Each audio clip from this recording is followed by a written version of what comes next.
प्रेमचंद की कहानी घर जमाई भारतीय समाज की उन विसंगतियों को उजागर करती है जहां व्यक्तिगत स्वतंत्रता और आत्मसम्मान की तुलना में आर्थिक सुरक्षा और भौतिक सुख को अधिक महत्व दिया जाता है। कहानी का नायक माधव एक गरीब लेकिन शिक्षित युवक है। माधव के पास नौकरी नहीं है और उसकी आर्थिक स्थिति बहुत खराब है। शिक्षा प्राप्त होने के बावजूद उसे कहीं नौकरी नहीं मिलती और समाज में उसकी गरीबी को लेकर लोग उसे तिरस्कार की दृष्टि से देखते हैं। इसी दौरान उसके ससुर शिवरतन, जो कि एक संपन्न और प्रतिष्ठित व्यक्ति हैं, माधव को अपने घर आने का प्रस्ताव देते हैं। शिवरतन का यह प्रस्ताव मात्र एक निवेदन नहीं है, बल्कि यह उनकी इच्छा है कि माधव उनके घर में जमाई के रूप में रहें और उनके व्यापार को संभालें।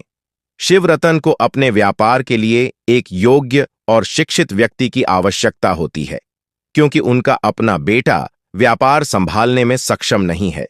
शिवरतन को यह महसूस होता है कि माधव उनके व्यापार के लिए एक उपयुक्त व्यक्ति हो सकता है। वे माधव को आर्थिक सहायता और सुरक्षा का प्रलोभन देते हैं ताकि वह उनके घर आकर घर जमाई बन जाए और उनकी संपत्ति और प्रतिष्ठा का लाभ उठाए। माधव अपनी गरीबी और समाज के दबावों के कारण इस प्रस्ताव को स्वीकार करने के लिए बाध्य हो जाता है। उसे लगता है कि अगर वह अपने ससुराल में रहेगा तो उसकी आर्थिक समस्याएं सुलझ जाएंगी और उसे समाज में सम्मान और प्रतिष्ठा मिलेगी। साथ ही यह उसके परिवार की आर्थिक स्थिति को भी सुधारने का एक साधन हो सकता है।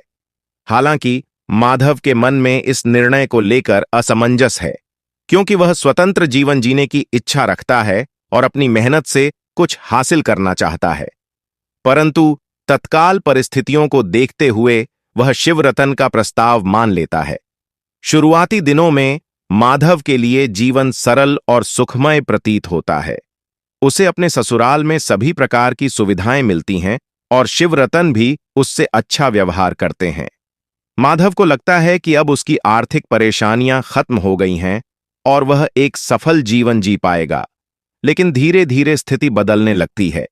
शिवरतन का व्यवहार माधव के प्रति बदलने लगता है।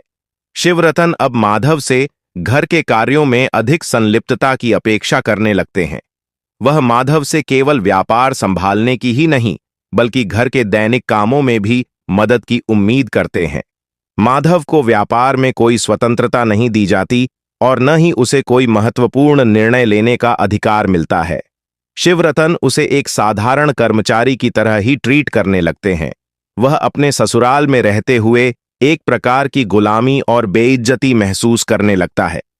माधव को यह अनुभव होता है कि भले ही वह अपने ससुराल में रहकर भौतिक सुख सुविधाएं पा रहा है, लेकिन उसने अपनी स्वतंत्रता और आत्मसम्मान खो दिया है।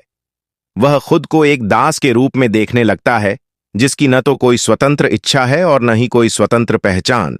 यह स्थिति उसके लिए असहनीय हो जाती है, क्योंकि वह एक पढ़ा लिखा और आत्मसम्मान से भरपूर व्यक्ति है जो अपनी योग्यता के दम पर कुछ हासिल करना चाहता है। माधव इस बंधन में बंधकर मानसिक और भावनात्मक रूप से टूटने लगता है। वह खुद को हर रोज एक नई उलझन में पाता है। उसकी पत्नी सुधा भी उसकी स्थिति को समझती है, लेकिन वह अपने पिता के सामने कुछ बोलने की स्थिति में नहीं होती।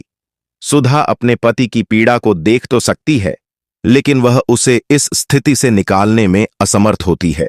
माधव के आत्मसम्मान को चोट पहुंचती है, लेकिन वह समाज और परिस्थितियों के बंधनों में बंधा हुआ महसूस करता है। माधव यह समझ जाता है कि जो भौतिक सुख सुविधाएं उसे मिल रही हैं, वे उसकी स्वतंत्रता और आत्मसम्मान की कीमत पर आ रही हैं।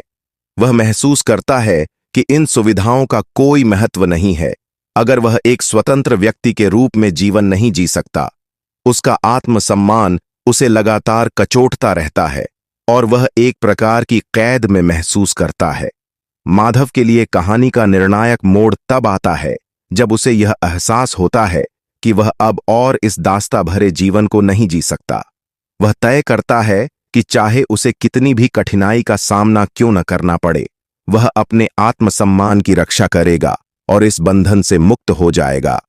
अंत में माधव यह निर्णय लेता है कि वह घर जमाई बनकर नहीं रहेगा।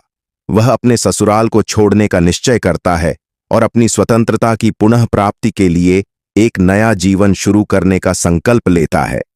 इस निर्णय के साथ माधव अपनी आत्मसम्मान की रक्षा करता है और यह दर्शाता है कि किसी भी परिस्थिति में व्यक्ति को अपने आत्मसम्मान को त्याग नहीं करना चाहिए।